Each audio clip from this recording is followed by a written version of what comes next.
What is up, guys? You are tuned in to the Casual Wrestling Smackdown Post Show. I am NerdyD, and if you are listening, you are part of the CWC, and this is the show where we join together to ask and answer the biggest questions coming out of Friday Night SmackDown this week. But before we get to that, do me a little favor and tap the like button. It only takes 2 seconds, and it lets YouTube know you're listening. It grows the Casual Wrestling Army as we continue to chip away at the IWC stronghold over online wrestling conversation. So without further ado, let's jump right into it. The first thing we have to talk about tonight is who the hell authorized WWE to let the dogs out on SmackDown tonight. Yo, somebody tell me what the hell was in the water in Denver tonight. We're just gonna do Pat McAfee, The Rock, John Cena all in one night and act like this is just another Friday Night SmackDown? We didn't give this bitch no special name. We didn't get no pre-warning, no super SmackDown spectacular, no Mile High City sensation. No, this was just SmackDown this week.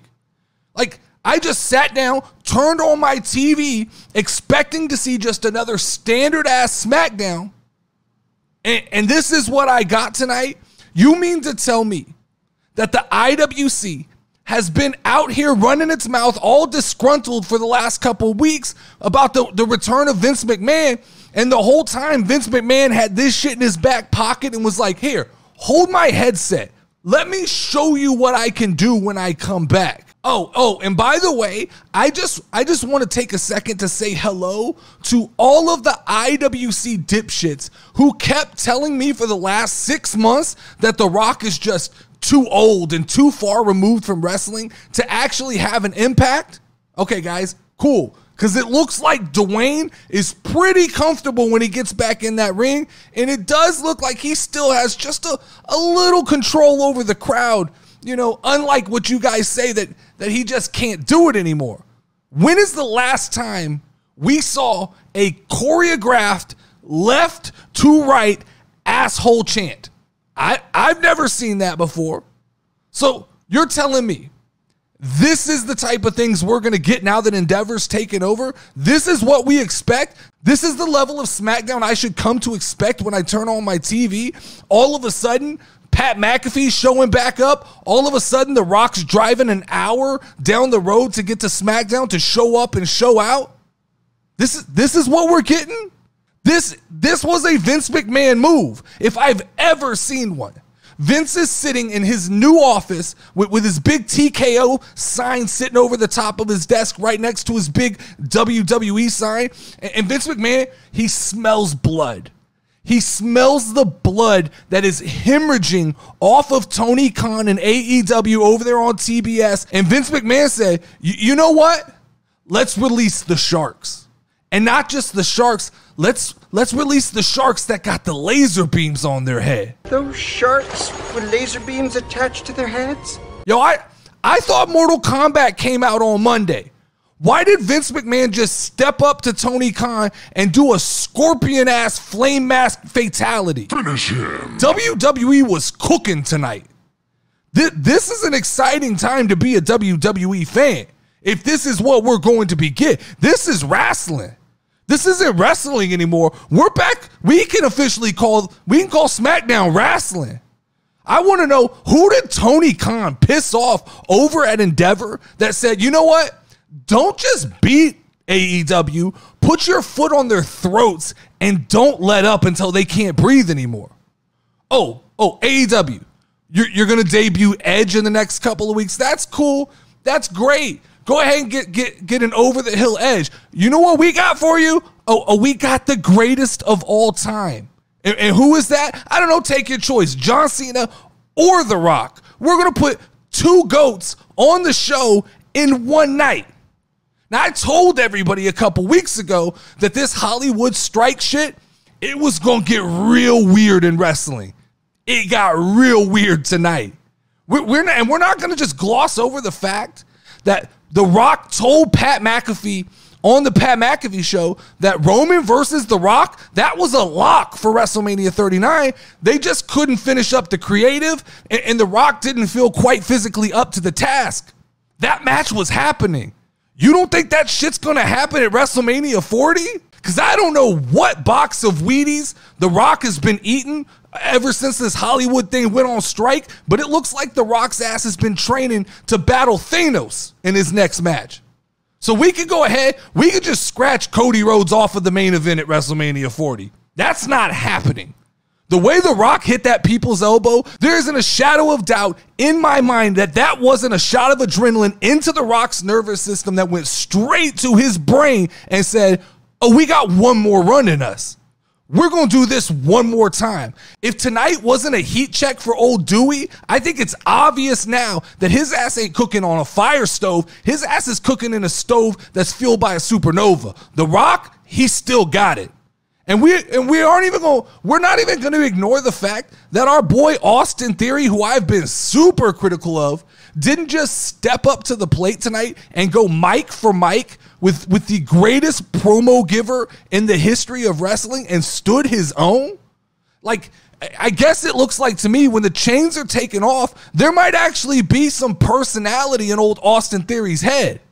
So I got an idea, WWE. Hey, Endeavor, you could call me up. We could talk this through, but how about we just leave Fox? We just get rid of Fox Network, who thinks that as grown adults, we're not allowed to hear the word asshole, so they edit out half of the show.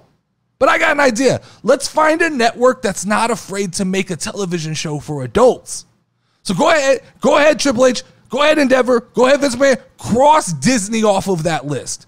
And let's walk straight into Jeff Bezos' office and let's offer him a nice, pretty little package of Smackdown, the mature version where we get 2 hours of wrestlers doing what they're actually wanting to do, and we take the muzzles off and we let them talk like grown-ass adults. And while we're at it, Endeavor, go ahead and ask Jeff Bezos to cut a check for old MJF, bring him onto the show, and let's do a mature Smackdown where we can say anything we want and he can do anything he wants to do. If I'm Tony Khan and I'm sitting in my office and I'm watching tonight's Smackdown, because you know Tony's watching WWE. But if I'm Tony Khan and I'm sitting in my office and I'm watching tonight's Smackdown, all I see is visions of the 2008 NBA Redeem Team. I saw WWE go, let's bring the boys back together. Let's show them what happens when we put the real roster in the game. Tony Khan has bigger things to worry about right now than wrestling belts that have the Jaguars logo on them. There is trouble in the industry. I can't even begin to fathom what WrestleMania 40 looks like at this point. We're talking possibly The Rock versus Roman Reigns, Jade Cargill versus Bianca Belair, Cody Rhodes versus MJF, Uso versus Uso. That Wembley shit that y'all were bragging about, that was a mistake. You might want to keep your mouth shut next time when you actually piss people off who have the firepower to make things happen. Now, I said it. I said that AEW had a few years before it crumbled back into an indie company, but now that Endeavor and Vince McMahon are back in the picture, it looks like they might have just grabbed a case of rocket fuel and poured it all over the fire that's presiding over Dynamite right now. This is going to get real interesting. So let's talk about the rest of SmackDown before I lose my shit over that opening of SmackDown this week. First question for you guys. What's at play here with the Judgment Day and the Bloodline? Why are they working together? The Judgment Day are fun. They've honestly evolved into something that I look forward to on a weekly basis. They are a wild card inside of the WWE. They kind of stick their hands into everything they can. And I'm interested to see where this leaves them when kind of the dust settles as we get closer to Fastlane. There's not really a tag team contender that's emerging as a clear favorite yet. So I'm honestly hoping we don't get a 6-man tag team match between the Judgment Day, KO, Sammy, and Jey Uso. Let's put that to the side. Let's not do that, WWE. There's so many more interesting things we can do with the Judgment Day. I got a question. This is a wild thought, but what if both of the Usos somehow join the Judgment Day just on their respective shows? One is kind of working with them on Raw. One is kind of working with them on SmackDown, which eventually kind of leads to them butting head and beginning the Jimmy versus Jay kind of saga that I think we're going to see. But it's interesting.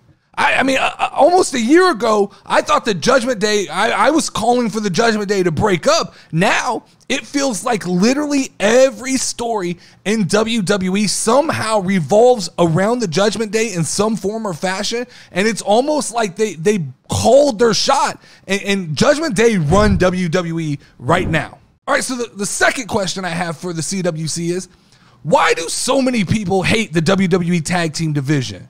I see all of this hate from the IWC talking about WWE doesn't have a true tag team division, but I'm not sure what they're looking at, because after watching SmackDown tonight, I see so much potential. If you just ignore the fact that LWO looks like the Mexican version of the Village People in the ring, I think that there's a viable tag team somewhere inside of that group of superstars. I also saw Pretty Deadly almost steal the show with that wheelchair bit tonight. There's no doubt in my mind that when Pretty Deadly come back, they are going to command attention on Friday Night SmackDown. So then on top of that, you got the Street Profits. All they need is new music and new ring gear, and you complete that heel turn, and they will be absolutely a necessary on SmackDown every week. And then look around the rest of the WWE. You've got the Judgment Day. You've got Alpha Academy. You've got Imperium. You've got KO and Sammy. You've got the Vikings, who I'm down on right now, but I think they're serviceable. I think you can get them back to a place that makes them make sense. But you also have the New Day. Like, what more do you guys want in a tag team division? I get it. It's story. We need better story. But, like, the teams are there. The bones are there. We've just got to get the ligaments kind of going in the right direction to put together a cohesive story for the division. All we really need is for WWE to split the titles up. And I saw a rumor going around this week that WWE plans to completely restructure its entire title system with a new structure, possibly introducing weight classes, which I'm all for. I've always been a fan of WWE going to a UFC style with like maybe 4 different weight divisions to give more people the opportunity to become champion at different weight classes. Now, I'll wait and see. It sounds amazing. I doubt it's going to happen. WWE does need to refresh the tag team division. They really need to refresh all the titles in some way. And I could see Endeavor and UFC having enough influence moving forward that they cause a little bit of change, at least with the titles. CWC, are we really going to get LA Knight versus Roman Reigns? Because that's what it felt like after tonight. LA Knight stood up there once again on a night that featured John Cena, Pat McAfee, and The Rock, and he still had one of the loudest pops of the night. If that doesn't tell you that LA Knight is the real deal, I don't know what you guys are looking for in a new superstar. Like, LA Knight grabbed a microphone and he put the entire WWE roster on notice. Every champion called them out by name. That shit don't happen in WWE. That shit felt like a very UFC post-match interview, cut your promo, call your shot. Interesting. Very interesting. Now, what I think that means is one of two things. Either WWE has absolutely no clue what to do with LA Knight, or we're really going to get Roman Reigns versus LA Knight when Roman Reigns decides to bring his ass back to SmackDown, because LA Knight said he's top 2 and he ain't number 2. And I'm starting to buy the hype. I'm starting to believe into it. I've always been an LA Knight guy, but I'm starting to believe there's something to this. This might be real. LA Knight could escalate to the top of WWE as far as baby faces go. And imagine this. Just imagine, close your eyes and imagine this.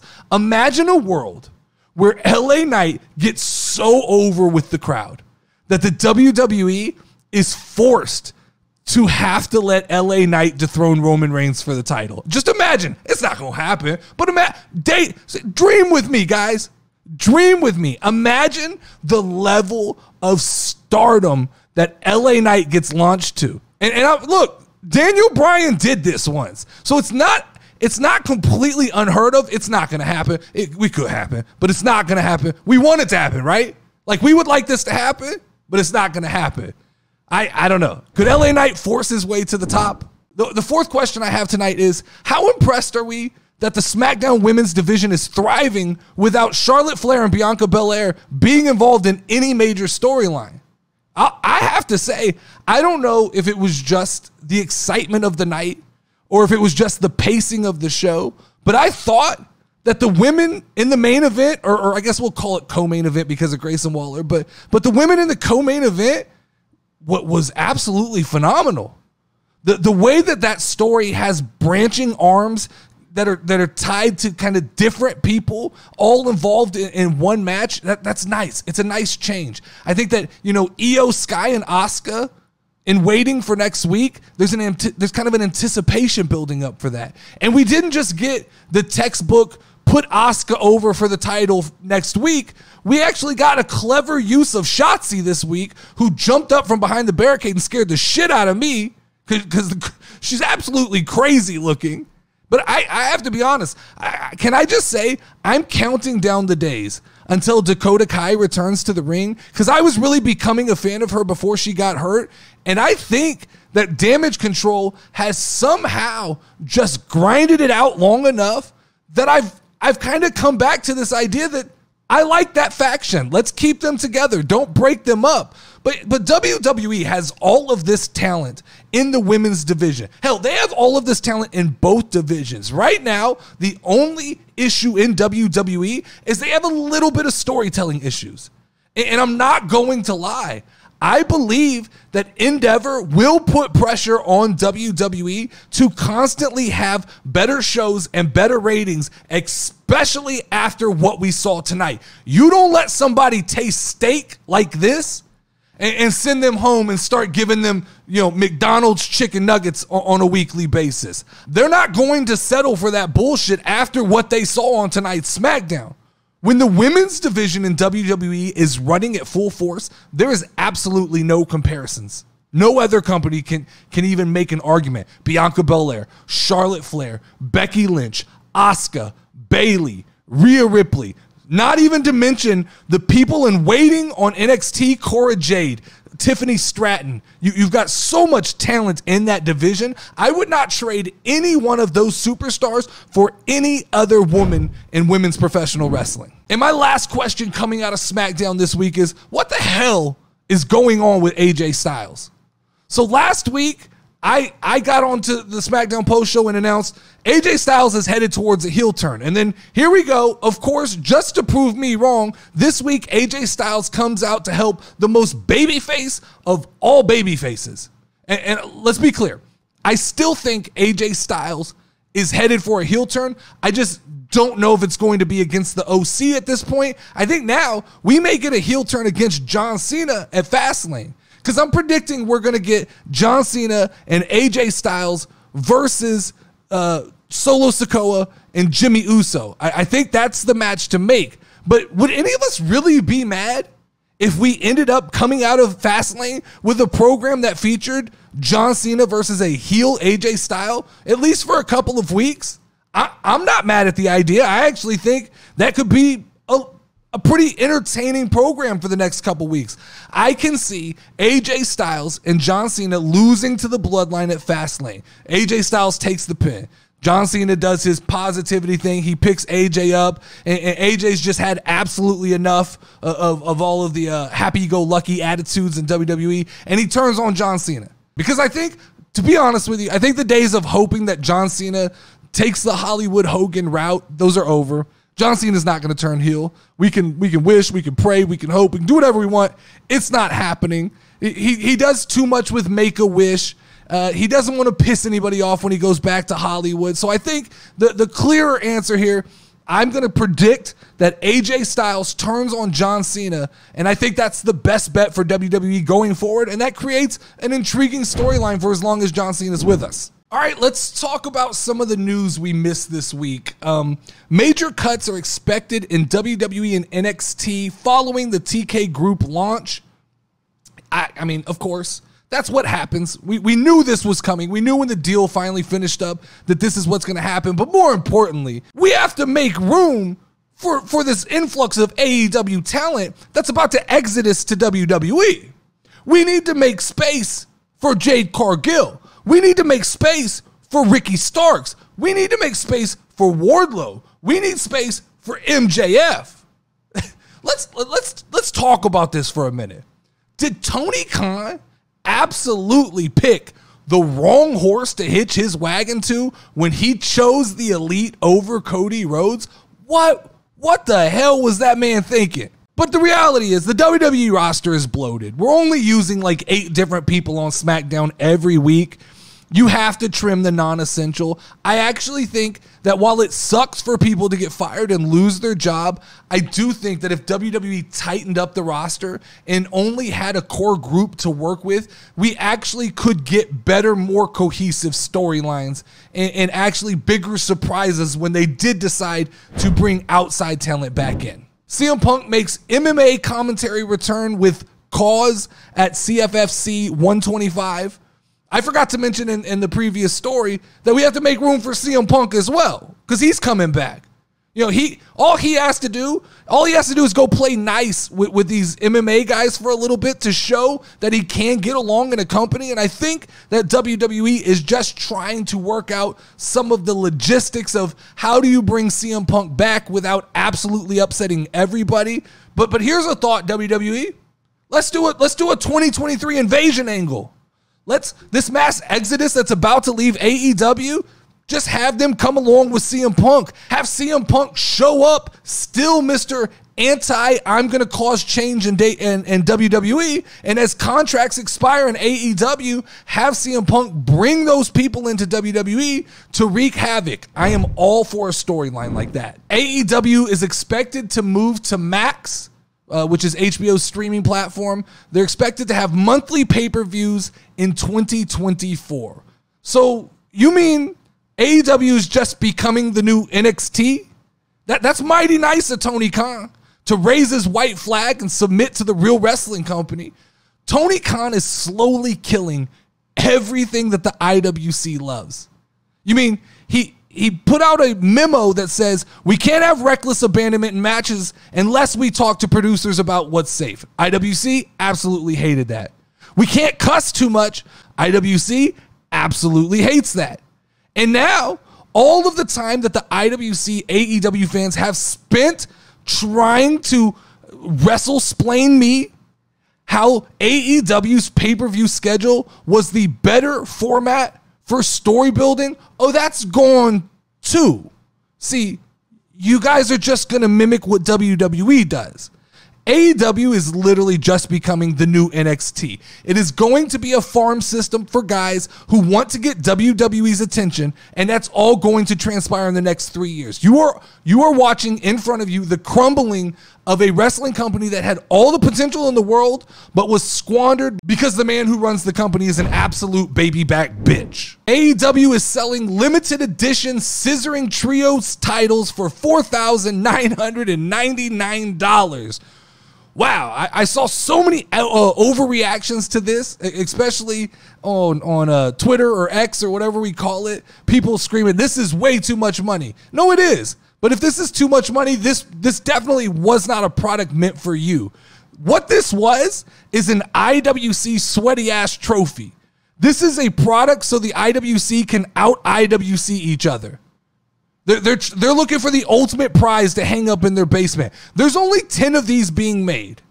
And apparently these belts have a feature where the belts can come together and scissor each other. So basically what you have here is 10 rich IWC basement fucks are going to go buy these belts so they can scissor the belts before they scissor each other.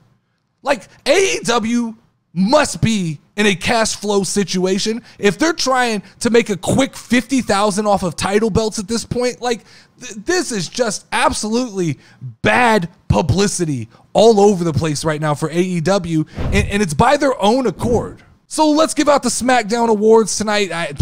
Pretty straightforward here. Superstar of the night goes to our man Dwayne "The Rock" Johnson, showing up and showing out. Match of the night, I know it wasn't really a match, but we're going to give the opening segment of SmackDown the match of the night because I don't care what it was. It was absolutely fantastic. And it wasn't just because of The Rock. Pat McAfee was fantastic. The Rock was fantastic. And we got to give our props to Austin Theory, who was absolutely on fire tonight as well with a microphone. So that leads us to the Casual Wrestling SmackDown grade tonight. The opening segment got the first ever Casual Wrestling 6 out of 5. I guess that's something we're going to be doing. AJ Styles versus Finn Balor, 4 out of 5. LWO versus the Street Profits segment, 4 out of 5. LA Knight versus The Miz, 5 out of 5, especially because of the call out at the end of that match.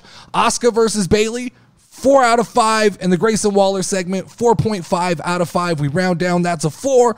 This equals a 4.58, but I'm kicking math to the curb this week because SmackDown was absolutely a 5 in my book. That was the most amazing SmackDown I've probably watched in the last 5 years of watching professional wrestling. But that's all I have for you this week. Make sure to watch the Casual Wrestling podcast that posted this past Wednesday night, the Champ and the Chick that post every Sunday night, and the Raw Post Show, which posts every Monday night after Monday Night Raw. Hit the like button, share this episode with someone you know that likes wrestling. I'm guessing your grandma would probably love this episode right here because your grandma probably loves The Rock.